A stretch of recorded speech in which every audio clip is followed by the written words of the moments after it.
जय हिंद फ्रेंड्स, भारत समाचार के इस शो अवधनामा में आपका स्वागत है। आधुनिक भारत का इतिहास यानी भारत एक राष्ट्र के निर्माण का इतिहास। Article 1 India that is Bharat.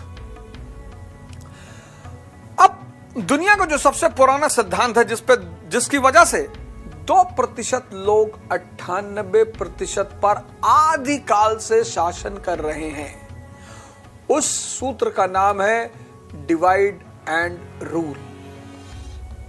आपने कभी गौर किया, ईसाई धर्म पैदा हुआ, जीसस क्राइस्ट गए, सब आपस में टूट गए। इस्लाम पैदा हुआ, मोहम्मद साहब गए, सब आपस में टूट गए। ब्राह्मण धर्म कई भागों में बंट गया। तो ये क्यों होता है? ऐसा क्या है? ये क्यों होता है? ये सबके साथ क्यों होता है? गुरु नानक चले गए, ये सिख धर्म, क्योंकि 98% को काबू में रखने का सबसे आसान सूत्र है डिवाइड एंड रूल। शाही वर्ग पूरी दुनिया में सिर्फ 2% है आदिकाल से। अब 2 आदमी 98 आदमी पर शासन करते हैं तो कोई तो सूत्र होगा ही। यही सूत्र है,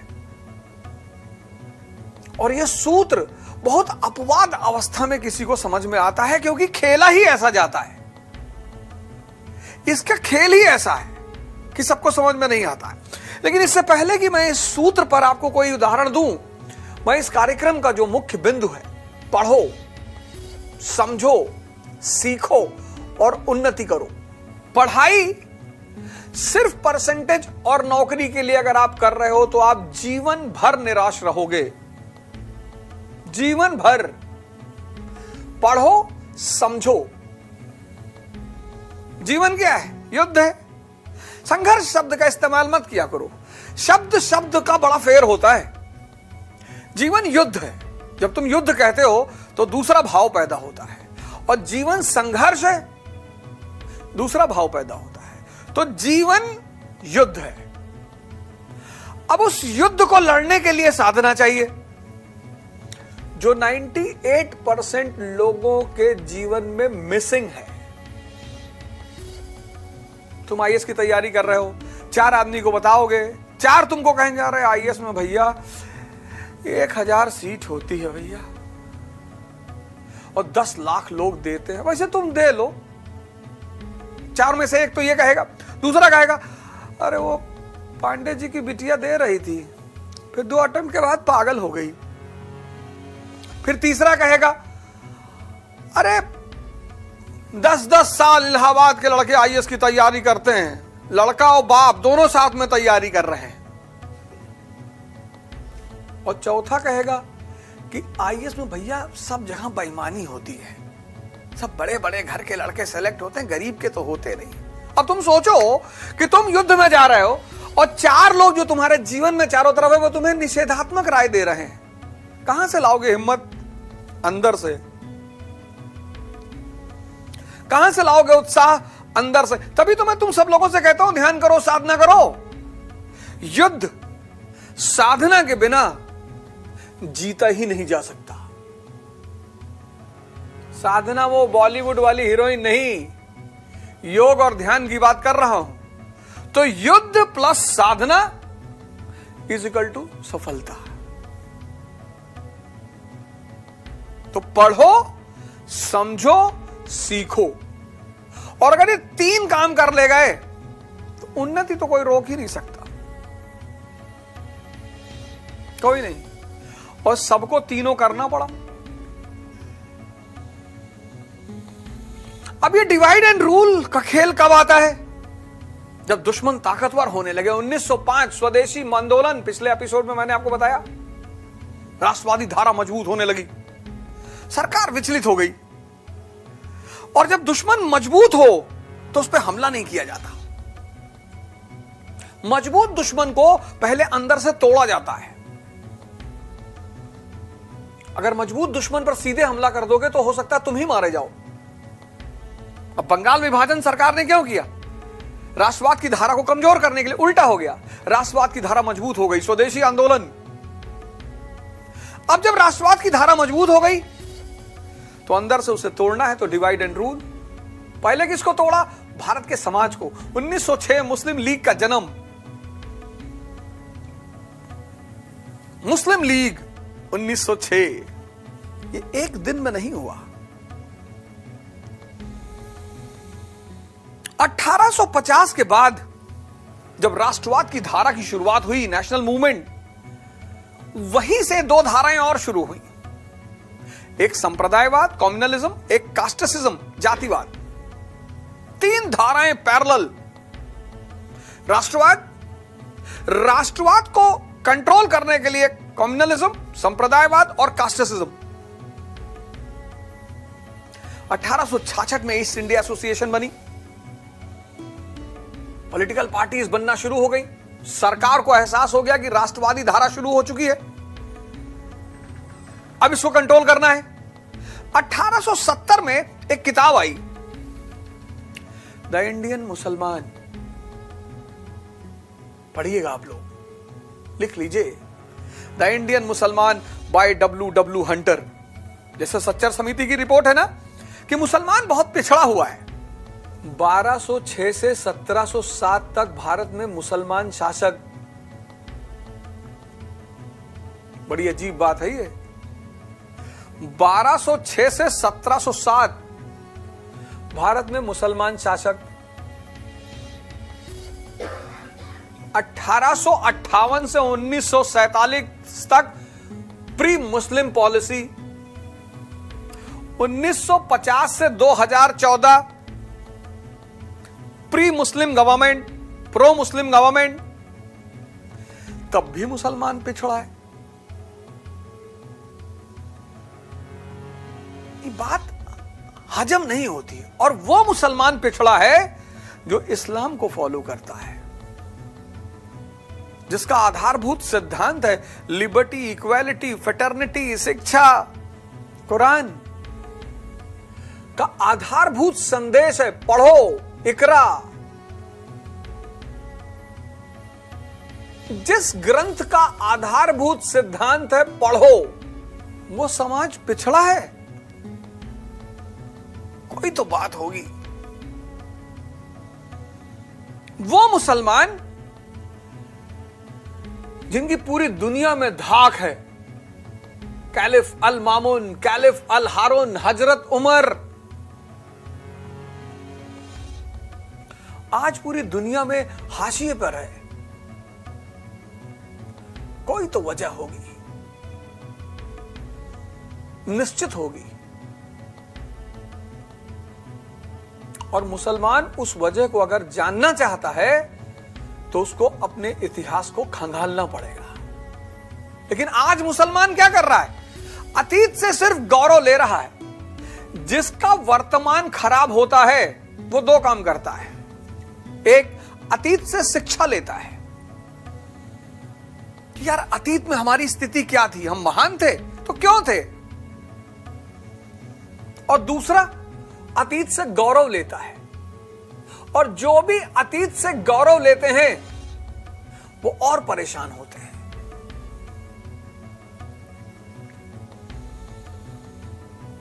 क्या जरूरत है अतीत से फालतू के गौरव लेने की? हां, अतीत से शिक्षा ली जा सकती है। गौरव, हमारे बाबा गवर्नर थे, हम भैया चपरासी हैं।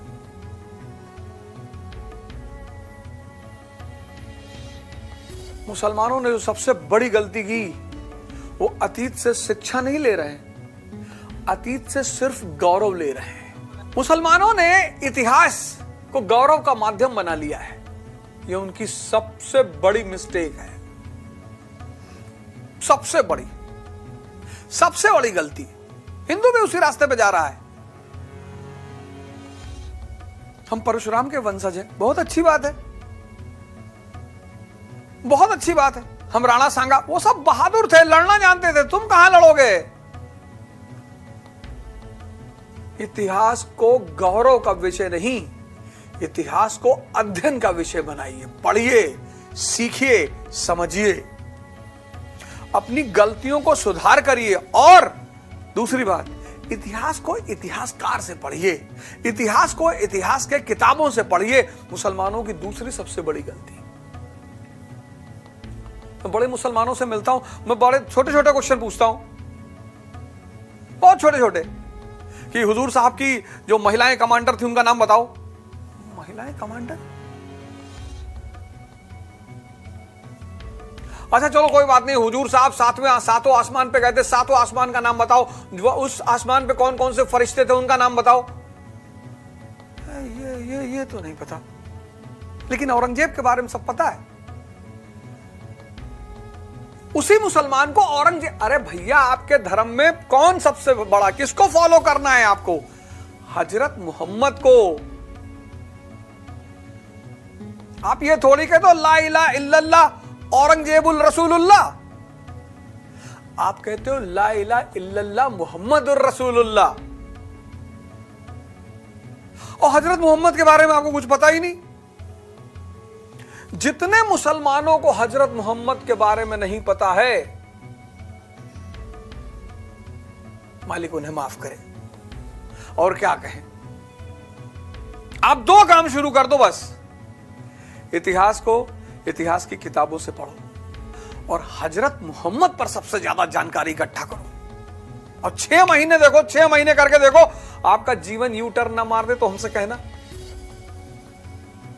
1870 में किताब लिखी गई द इंडियन मुसलमान, डब्ल्यू हंटर, सबको पढ़ना चाहिए। जैसे सच्चर समिति आई, उसने कहा कि मुसलमानों की स्थिति बहुत खराब है, बिल्कुल खराब है, किसी को भी नेता मान लेंगे। एक डॉक्टर अंबेडकर ने दलितों की स्थिति को सुधार दिया, एक डॉक्टर अंबेडकर, निस्वार्थ सेवी एक डॉक्टर अंबेडकर ने दलितों की स्थिति सुधार दी। एक महात्मा गांधी ने भारत की आजादी में अहम भूमिका निभाई, एक भगत सिंह ने भारत की आजादी में अहम भूमिका निभाई। निस्वार्थ नेता चुनो यार, बढ़िया चुनो, जो तुम्हारे लिए काम कर रहा हो, शिक्षा की बात कर रहा हो, रोजगार की बात कर रहा हो, इंडस्ट्री की बात कर रहा हो। तो किताब आई द इंडियन मुसलमान, डब्ल्यू हंटर, उसमें लिखा था कि भाई मुसलमानों की स्थिति बहुत खराब है। तो अमरोहा के जज थे सर सैयद अहमद खान, ईरानी थे मूलतः, पढ़े लिखे थे, जज थे। उनको बेचारे को बड़ा दुख हुआ, यार हमारे मुसलमान भाइयों की स्थिति बहुत खराब है। जज थे, सरकार के साथ तो थे ही, तो उन्होंने सरकार से निवेदन किया कि साहब हम जो है मुसलमानों के बीच आधुनिक शिक्षा को प्रोत्साहन देना चाहते हैं। बड़ा अच्छा काम किया सर सैयद ने, मदरसा खोलने की बात नहीं की, मदरसा भी अच्छा है। भाई जिस मदरसे से ईश्वरचंद विद्यासागर जैसा आदमी पढ़ के निकल रहा हो, प्रेमचंद जैसे लोग पढ़ के निकल रहे हो, उस मदरसे में बुराई ही क्या है? तो सर सैयद अहमद खान ने कहा कि मुसलमानों के बीच आधुनिक शिक्षा। सरकार ने कहा बिल्कुल हम आपके साथ हैं, जमीन आपको दे देंगे, सारा समर्थन आपको देंगे। तो 1875 में एंग्लो मोहम्मडन ओरिएंटल कॉलेज की स्थापना हुई। कहां? अलीगढ़ में। बड़ी कहानियां है उस कॉलेज को लेकर। खान साहब, सैयद अहमद खान साहब एक सेठ जी के पास गए, बोले मैं आपसे कॉलेज के लिए पैसा मांगने आया हूं। सेठ जी ने थूक दिया सैयद अहमद खान के हाथ पे। खान साहब ने हाथ ऐसे मोड़ा और जेब में डाल लिया। सेठ जी तो बेचारे बहुत टेंशन में आ गए, कहीं खान साहब क्या रख रहे हैं? बोले जो आपने दिया है। तो बोले मैंने तो थूका है आपके हाथ में। बोले साहब आदमी के पास जो होगा वही तो देगा।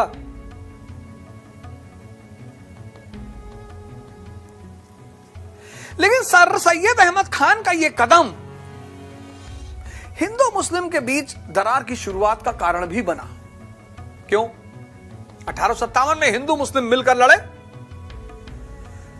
1857 के विद्रोह में हिंदू और मुसलमान कंधे से कंधा मिलाकर लड़े। अब आपका पक्का दोस्त आपके शातिर दुश्मन के साथ एक दिन दिखाई पड़ जाए, आपको दर्द नहीं होगा? अब जब सैयद अहमद खान साहब अंग्रेजों के पाले में चले गए तो हिंदू समुदाय को दुख हुआ कि यार तुम इनके साथ बैठ रहे हो। और यहीं से क्रिया की प्रतिक्रिया हुई, गौरक्षा आंदोलनों की शुरुआत। ध्यान दीजिएगा, संप्रदायवाद की शुरुआत 1875 एंग्लो मोहम्मडन ओरिएंटल कॉलेज, और उसी समय गौरक्षा आंदोलन।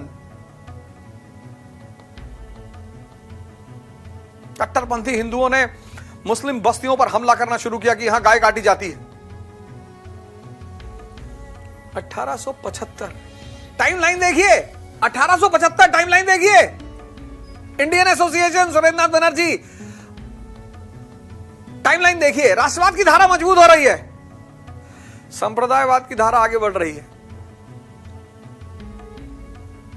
और यहीं 1875 के बाद हिंदू और मुसलमान के बीच तनाव की शुरुआत शुरू हो गई। धारा 1885 में कांग्रेस बनी।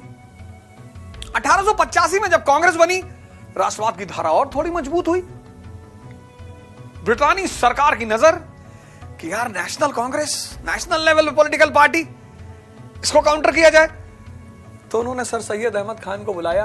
बोला खान साहब, बोले जी सरकार। बोले साहब बहुत खिलाया पिलाया, दोस्त हैं आप, हम जिगरी यार हैं, किसी का खाया मत करो। लोगों को दूसरे का खाने में बहुत मजा आता है, मत खाया करो। कोई तुम पर 1 रुपया खर्चा करे, उसके ऊपर 2 रुपया खर्चा करो, और नहीं कर पा रहे हो तो उसका एक खाओ भी मत। जिस दिन आंख दिखाएगा ना, उस दिन आंख निकालने का मजा आएगा। जिसका खाओगे उसकी गुलाम। यही तो कुत्ता शब्द कुत्ता बन जाता है। नमक रोटी तेल लगा के खा लो, किसी का चीज और बर्गर मत खाओ, स्वाभिमान जिंदा रहेगा। अंग्रेजों ने बुलाया सैयद साहब। अरे सैयद साहब, एक छोटा सा काम है आपसे, बोले बताएं। बोले कांग्रेस चुनौती दे रही हमको। अरे बोले साहब कैसी बातें कर रहे हैं, अभी हम कांग्रेस को चुनौती देंगे। और 1887 में सर सैयद अहमद खान और बनारस के राजा शिव प्रसाद ने मिलकर एक पार्टी बनाई, यूनाइटेड पैट्रियोटिक एसोसिएशन, जिसका मूल उद्देश्य था कांग्रेस का विरोध। राजा शिव प्रसाद राजा महाराजा हैं, सरकार के पिट्ठू हैं। गौर करना, टाइमलाइन गौर करना, और दोनों का विकास। 1850 के बाद राष्ट्रवादी धारा की शुरुआत। 1875 सैयद अहमद सरकार के पाले में। 1875 गौरक्षा आंदोलन। 1885 कांग्रेस। 1887 यूपीए। और कट्टरपंथी हिंदुओं को लगा कि अच्छा अब तुम खुलकर सरकार के साथ हो। और 1890 के दशक में दंगों की शुरुआत। देखो, राष्ट्रवाद आगे बढ़ रहा है, संप्रदायवाद भी आगे बढ़ रहा है। इसी पृष्ठभूमि में जब संप्रदायवाद मजबूत हो रहा है राष्ट्रवाद के साथ, करजन भारत आ गया। 1899 करजन भारत आ गया। और संप्रदायवाद का ग्राउंड तो तैयार ही था, संप्रदायवाद की भूमि तो तैयार ही थी। और इसी संप्रदायवाद को केंद्र में लेकर उसने बंगाल का विभाजन कर दिया। मुसलमान एक तरफ, गैर मुसलमान दूसरी तरफ। और ढाका में जाके उसने कहा, मैंने आपको बताया, ढाका में जाके उसने कहा कि यह बंगाल का विभाजन, मैं अपने मुसलमान भाइयों को हिंदू जमींदारों के चंगुल से मुक्त कराना चाहता हूं। पर मुसलमान फिर भी जाते रहे। उसने सलीमुल्लाह को पकड़ा, सलीमुल्लाह ने मौलानाओं को पकड़ा, मौलानाओं ने जनता को पकड़ा, मुसलमानों को, और मुसलमानों को स्वदेशी आंदोलन से बाहर कर लिया। और स्वदेशी आंदोलन के साथ साथ हिंदू मुस्लिम दंगा शुरू हो गया। और जब हिंदू मुस्लिम दंगा शुरू हो गया तो एक मुस्लिम डेलीगेशन सर आगा खान के नेतृत्व में शिमला पहुंचा, लॉर्ड मिंटो से मिलने कि मालिक हमको संरक्षण चाहिए, मालिक हमको संरक्षण चाहिए और हमको प्रोत्साहन चाहिए। देखिए मालिक, हम आपके साथ खड़े हैं और हमको मार रहे हैं, तो हमको संरक्षण दो और हमको प्रोत्साहन दो, तोहफा। अब आपका भाई एचआरडी मिनिस्ट्री में है और 70,000 करोड़ एचआरडी मिनिस्ट्री ने पास किया है। उस 70,000 करोड़ में आपको 20 करोड़ चाहिए, तो आप सीधे जाके थोड़ी कहेंगे भैया 20 करोड़ दे दो, आपको एनजीओ बनाना पड़ेगा। बर्बाद उत्थान समिति, फिर उसकी फाइल डिपॉजिट करनी पड़ेगी, फिर मिनिस्ट्री फाइल पास करेगी। तो लॉर्ड मिंटो ने आगा खान से कहा कि मौलाना साहब ऐसे नहीं, एक संवैधानिक दल का निर्माण करिए, ऐसे व्यक्तिगत मत मांगिए, एक पार्टी बनाइए। बोले सरकार कल बना देंगे। और इसी पृष्ठभूमि में 1906 में मुस्लिम लीग का गठन हुआ। मुसलमानों की पार्टी मुस्लिम लीग। लेकिन यहीं पर एक बात आपको और बता दूं, बड़ी मजेदार बात। राष्ट्रवादी जो मुसलमान थे, हाकिम अजमल खान, मौलाना आजाद, इनको समझ में आ रहा था कि ये तो जमींदारों की पार्टी है, ये तो मलाई मक्खन खाने वाले लोग हैं, इनको मुसलमानों से कुछ लेना देना ही नहीं। तो जैसे ही मुस्लिम लीग पैदा हुई 1906 में, वैसे ही 1907 में राष्ट्रवादी मुसलमानों ने एक आंदोलन चलाया, अहरार आंदोलन। अपील की मुसलमानों से कि ये मुस्लिम लीग से दूर रहना, ये जमींदार और महाजनों की पार्टी है, तुम्हारा भला कभी नहीं करेगी। मुसलमान हमेशा इस देश के साथ रहा है, लेकिन मुसलमान की एक बहुत बड़ी कमी, जहां रिलीजन आया वहां वो हाथ पैर ढीला कर देता है। अरे भैया क्या जन्नत जाना है?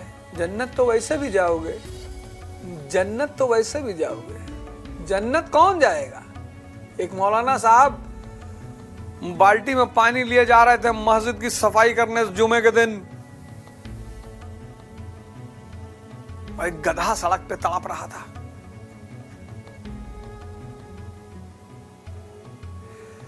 उस गधे के मालिक ने कहा कि साहब इसको प्यास लगी है, थोड़ा पानी पिला दो। बोले जाहिल, मस्जिद की सफाई होने जा रही है।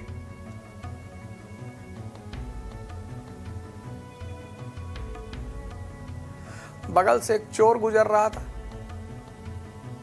उसके पास भी बैग में पानी भरा हुआ था। उसने उस गधे को सारा पानी पिला दिया। और जब दोनों लोग की मौत हुई और दोनों लोग ऊपर पहुंचे, चोर को बुलाया गया कि जन्नत आपके लिए है। मौलाना ने कहा इसके लिए? हाँ, बोले इसके लिए। खुदा उसी का है जो दूसरों की सेवा करना जानता है। जान बचाना ज्यादा जरूरी था या मस्जिद धोना ज्यादा जरूरी था? मुसलमान क्या करे बेचारा। जैसे कई बार बहुत सारे हिंदू उलझ जाते हैं, ऐसे कई बार बहुत सारे मुसलमान भी उलझ जाते हैं। और यहीं पर अंग्रेज सफल हो गए भारत के समाज को तोड़ने में। मुसलमानों के लिए एक अलग दल, मुस्लिम लीग 1906। किसका परिणाम? संप्रदायवादी धारा, कम्युनलिज्म की धारा। कब से शुरू हुई? 1870 के बाद से। तो समाज को तोड़ दिया, कांग्रेस पार्टी को तोड़ दिया। जब अंग्रेजों ने देखा कि यार स्वदेशी पार्टीशन ऑफ बंगाल तो उल्टा पड़ गया, स्वदेशी आंदोलन शुरू हो गया, तो उन्होंने एक कमीशन की नियुक्ति की, अरुंडेल कमीशन 1905। किस लिए? पार्टीशन को रिव्यू करने के लिए। और जैसे उन्होंने इस कमीशन की नियुक्ति की, कांग्रेस के दो दल अलर्ट, मॉडरेट्स यानी बुजुर्ग और एक्सट्रीमिस्ट यानी यंग, दोनों के बीच दरार पैदा हो गई इसी कमीशन से। मॉडरेट नेताओं ने कहा देखा हमने आवाज उठाई, सरकार ने हमारी सुन ली, कमीशन नियुक्त कर दिया, अब वो रिव्यू करने जा रहे हैं पार्टीशन सही है कि गलत है। तो ये कमीशन, मॉडरेट्स ने कहा कि ये कमीशन सरकार की उदारवादिता का परिणाम है। एक्सट्रीमिस्टों ने कहा अरे चाचा, ये कमीशन हमारे दबाव का परिणाम है, हमने स्वदेशी आंदोलन चलाया, सरकार दबाव में आ गई। इसको कहते हैं नजरिया। एक 22 साल का लड़का जब लड़की के हाथ में हाथ डाल के घूम रहा होता है और गाना गा रहा होता है, ये चांद सा रोशन चेहरा, जुल्फों का रंग सुनहरा, ये झील सी नीली आंखें। तो 80 साल का बुढ़ा मुस्कुरा रहा होता है कि मैं तो डूब के दफन हो चुका हूं, अब तुम्हारी बारी है। तो 80 साल का बुढ़ा समझाता है उस 22 साल के लड़के को कि बेटा इस धोखे में मत पड़ना। तो वो दूसरा गाना गाता है, वो कहता है इनकी फितरत में है बेवफाई, जानती है ये सारी खुदाई, अच्छे अच्छों को देते हैं धोखा।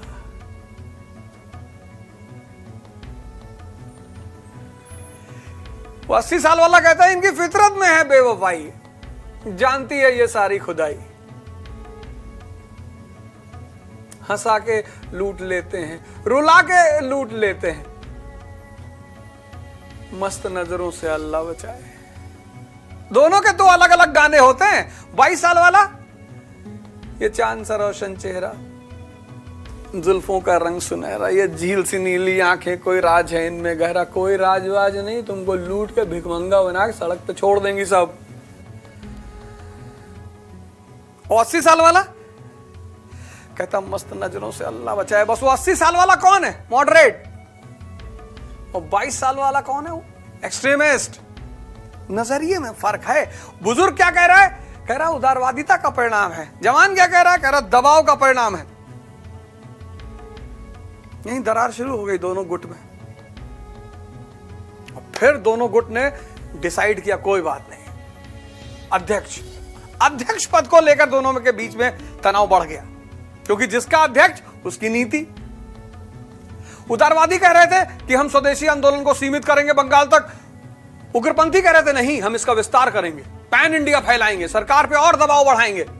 नजरिए ने नीति को बदल दिया। एक कह रहा उदारवादी, कौन? मॉडरेट्स कह रहा उदारवादिता का परिणाम, हम आंदोलन को सीमित करेंगे। उग्रपंथी कह रहे नहीं, दबाव का परिणाम, हम आंदोलन को बढ़ाएंगे, पैन इंडिया, पूरे भारत में। और ये दरार झगड़े में बदल गया, संघर्ष में। किसको लेकर? अध्यक्ष पद को लेकर, क्योंकि जिसका अध्यक्ष उसकी नीति।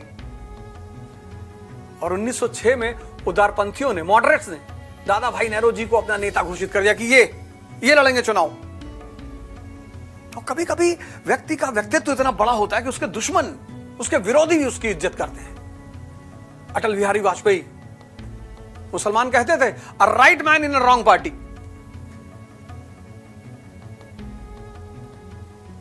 कभी कभी व्यक्तित्व इतना बड़ा होता है कि हर व्यक्ति उसकी इज्जत करता है, वो किसी भी दल में रहे। वही हाल दादा भाई नेहरू जी का था, सभी उनकी इज्जत करते थे। मॉडरेट्स ने गेम खेल दिया, कहा दादा भाई नेहरू जी 1906 हमारे कैंडिडेट। जब दादा भाई नेहरू जी कैंडिडेट बन गए, उदारपंथी पीछे हट गए कि ठीक है साहब हम भी इनकी इज्जत करते हैं। और 1906 कलकत्ता अधिवेशन में दादा भाई नेहरू जी बन गए प्रेसिडेंट। उदारपंथियों ने जाके दादा भाई नेहरू जी से कहा कि बाबूजी 4 पॉइंट प्रोग्राम, स्वदेशी, बहिष्कार, स्वराज और education, 4 point program pan India implement कर दो। दादा भाई ने कहा रुको यार, 1 साल रुको, थोड़ा सरकार को मौका देते हैं, देखते हैं सरकार क्या करती है। कुछ लोगों की आदत होती है मुद्दे को टालने की, कि बाद में देखेंगे, बाद में क्या कुछ नहीं देख पाओगे। और दादा भाई ने इस मुद्दे को 1 साल के लिए टाल दिया। अगला अधिवेशन हुआ सूरत में 1907। मॉडरेट्स फिर जीत गए, उनका प्रेसिडेंट रासबिहारी घोष, मॉडरेट अध्यक्ष, मॉडरेट उदारवादी अध्यक्ष। और कांग्रेस ने वादा किया था कि सूरत में डिसाइड करेंगे अगला कदम क्या होगा। तो उदारपंथी जाके कहते रहे, उग्रपंथी कहते रहे कि साहब वो आप लोगों ने कलकत्ता में वादा किया था। 3 दिन तक अधिवेशन चला, किसी ने सुना ही नहीं। 3 दिन तक अधिवेशन चला, किसी ने सुना ही नहीं। बड़े दुखी हुए उग्रपंथी एक्सट्रीमिस्ट कि यार तुम लोगों ने वादा किया था यार सूरत, वहां कलकत्ता में कि तुम लोग हमारी बात सुनोगे। और चौथे दिन फिरोज शाह मेहता बोल रहे थे, उग्रपंथियों ने हाथ उठाया कि सरकार हमारी बात। और फिरोज शाह मेहता लेफ्ट में चले गए कि तुम्हारी बात सुनेंगे ही नहीं। तब तक किसी ने पीछे से जूता निकाला और खींच के मारा, फिरोज शाह मेहता के मुंह पे आके लगा। उसके बाद तो ये कोई माइक लिए जा रहा है, कोई धोती खींचे ले रहा है, कोई गाली दे रहा है। और इसी को बोलते हैं सूरत विभाजन। कांग्रेस दो भागों में बट गई, उदारपंथी मॉडरेट्स, उग्रपंथी एक्सट्रीमिस्ट, लाल बाल पाल। तो 1905 बंगाल विभाजन, 1905 स्वदेशी आंदोलन, राष्ट्रवाद मजबूत हुआ। अब क्या किया सरकार ने? Divide and rule. पहले किसको तोड़ा? भारत के समाज को। कैसे? मुस्लिम लीग का जन्म 1906। फिर किसको तोड़ा? कांग्रेस को। सूरत विभाजन 1907। पैतृक संपत्ति बांटने की चीज नहीं, बढ़ाने की। और अगर तुमको बांटना पड़ रहा है तो तुम्हारा मानव होना बेकार हो गया।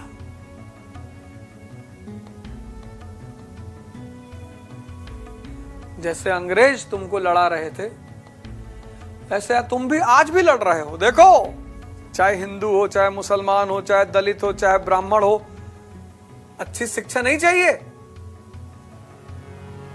रोजगार नहीं चाहिए, स्वास्थ्य नहीं चाहिए,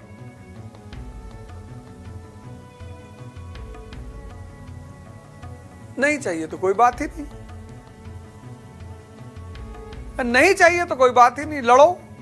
देखो कैसे लड़ाया अंग्रेजों ने, देख लो। ऐसे ही लड़ाती हैं सरकारें, ऐसे ही राजशाही। इसीलिए तो पढ़ाई करते हैं। कभी सोचे इस बात को? जैसे ही जनता मजबूत होती है, सरकारें घबरा जाती हैं, राजा घबरा जाता है कि अब क्या होगा भगवान। हमारे देश में पढ़ाई को रटाई माना जाता है। रट लो भैया, रट लो। हम ग्रेजुएशन में थे, हमारे एक सीनियर बोले, यार अगर कोई क्वेश्चन नहीं आएगा तो कॉपियां भर देना, बस पास हो जाओगे।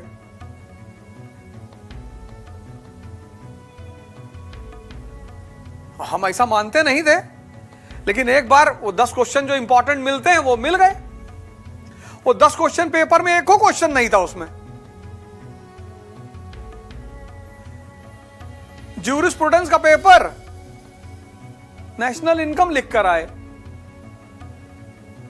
मनसबदारी, इंडो यूएस रिलेशन, अब छाप छाप के 4-4, 5-5 कॉपी जोड़ कर आए। सबसे ज्यादा नंबर उसमें मिला।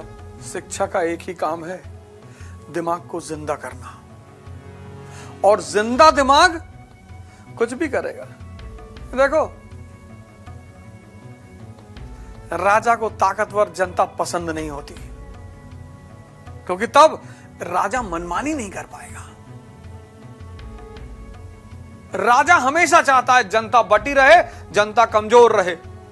1907 भारत का समाज भी टूट गया, कांग्रेस भी टूट गई। अब ब्रिटानी सरकार वापस मैदान में। 1908 डिफेंस इंडिया एक्ट, तिलक को पकड़ा, 6 साल के लिए सजा, मंडाले। तिलक ने कहा क्यों? बोले ऐसे ही। अब जब तिलक अंदर पहुंच गए, लाला लाजपत राय जर्मनी चले गए, अजीत सिंह यूएस चले गए, विपिन चंद्र पाल जी ने अस्थायी संन्यास ले लिया राजनीति से, अरविंदो घोष सन्यासी हो गए, उग्रपंथी नेता रंगमंच से बाहर, जनता असहाय, और सरकार आक्रामक मूड में। देखो परिस्थिति 1908 की, उग्रपंथी नेता रंगमंच से बाहर, जनता असहाय, और सरकार आक्रामक मूड में कि उठाओ जिसको उठाना है, मारो। और इस परिस्थिति का परिणाम रहा आधुनिक इतिहास में एक नए आंदोलन का उदय, एक नई घटना का जन्म, रेवोल्यूशनरी टेररिज्म, क्रांतिकारी आतंकवाद। इस शब्द को लेकर बड़ा विवाद है। आतंकवाद को, आतंकवाद शब्द को लेकर कि भाई हम जो हमारे लिए लड़ रहे थे उनको हम आतंकवादी नहीं कहेंगे। आतंकवादी शब्द को कभी कभी ना कुछ लोग होते हैं किसी शब्द को एकदम इतना घटिया बना देते हैं। भाई पहला स्टेप क्या है? Petition, prayer. दूसरा स्टेप क्या है? एक्सट्रीमिज्म। और जब दोनों स्टेप खाली चला जाएगा, तीसरा स्टेप वायलेंस, आतंक। लेकिन आतंक की भी नीति है।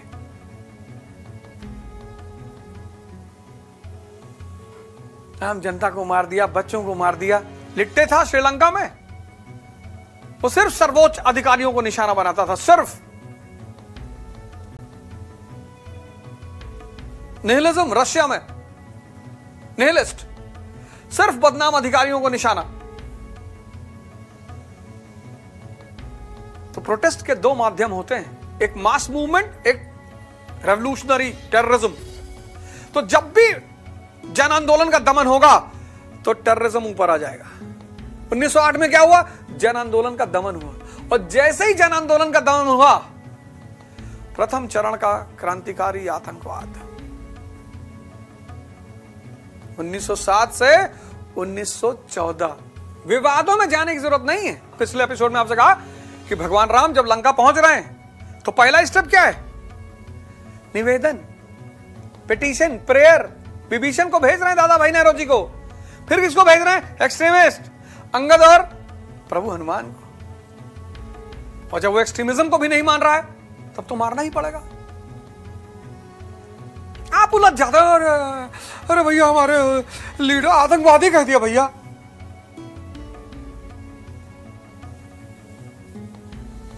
आप अपने चश्मे से मत देखिए, शिक्षा के चश्मे से देखिए। इस देश ने मानवीय की ह्यूमैनिटीज पढ़ा ही नहीं,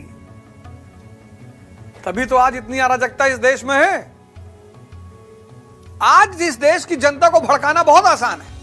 नई यूनिवर्सिटी आ गई ना, व्हाट्सएप यूनिवर्सिटी, फेसबुक यूनिवर्सिटी, सब नई यूनिवर्सिटी आ गई।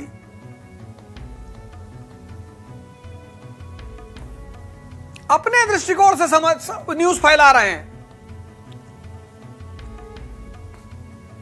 भैया अकबर के महल में जो है ना, वो हिंदू औरतों को नंगे रखा जाता था। अच्छा, तुम्हारे पापा देख रहे थे? अरे नहीं भैया, मान सिंह अकबर के साथ रहते थे, भला इतना खून पानी हो गया था कि सब देख रहे थे। वो थोड़ा कॉमन सेंस लगाइए, दिमाग लगाइए। अरे भैया समझिए, मैं क्या कहता हूं, पढ़ो, समझो, देखो। करजन अच्छा खेल रहा था, बढ़िया खेल रहा था, बंगाल विभाजन करके गलत शॉट मार दिया उसने, बॉल अंदर घुस गई अपने ही विकेट में। बंगाल विभाजन से क्या पैदा हुआ? स्वदेशी आंदोलन। स्वदेशी आंदोलन ने क्या किया? राष्ट्रवाद को मजबूत कर दिया। सरकार का दांव उल्टा पड़ गया, सरकार का दांव उल्टा पड़ गया। सरकार ने डिवाइड एंड रूल का सहारा लिया, भारत के समाज को बांट दिया, मुस्लिम लीग पैदा हो गई, कांग्रेस को बांट दिया, सूरत विभाजन पैदा हो गया। और जब राष्ट्रवाद की धारा को वो कमजोर कर ले गए, ऐसे ही जब तुम आगे बढ़ते हो तो लोग तुम्हें अंदर से कमजोर करना चाहते हैं, तुमको गाली लिखते हैं। आजकल तो सोशल मीडिया कि ये टीचर जो पढ़ा रहा है ये पॉकेट मार था। हाँ थे तो मुस्कुराओ, क्योंकि आप हिंदुस्तान में हैं। अब तुम डिमोरलाइज हो गए। तुम जैसे ऊपर बढ़ोगे, कुछ अच्छा करोगे, पब्लिक तुम्हारे साथ, बहुत सारे लोग सपोर्ट भी करेंगे, समर्थन भी करेंगे, आपके साथ आकर खड़े होंगे। 1776 अमेरिकी स्वतंत्रता संघर्ष की शुरुआत, अमेरिकी अकेले लड़ते रहे। फ्रांसीसियों ने देखा कि यार बड़ा दम है, तो लड़े जा रहे हैं। 1781 में फ्रांस भी आके साथ खड़ा हो गया। तुम लड़ते रहो, जिस दिन इस दुनिया को पता चल जाएगा कि तुम लड़ना जानते हो, ये दुनिया आके तुम्हारी साथ खड़ी हो जाएगी। टेंशन काहे ले रहे हो दोस्त? कोई तुमको गाली ना दे, क्यों ना दे, एकदम देगा। धर्म है उसका, देना ही चाहिए। परिस्थिति आंख बंद करके देख लो, 1905, 1906, 1907, 1908 बना लो डायग्राम, फिर नीचे लिखो। इसी पृष्ठभूमि में क्रांतिकारी आतंकवाद की शुरुआत। आज के एपिसोड में बस इतना ही। अगले एपिसोड में आपसे फिर मुलाकात होगी। जय हिंद।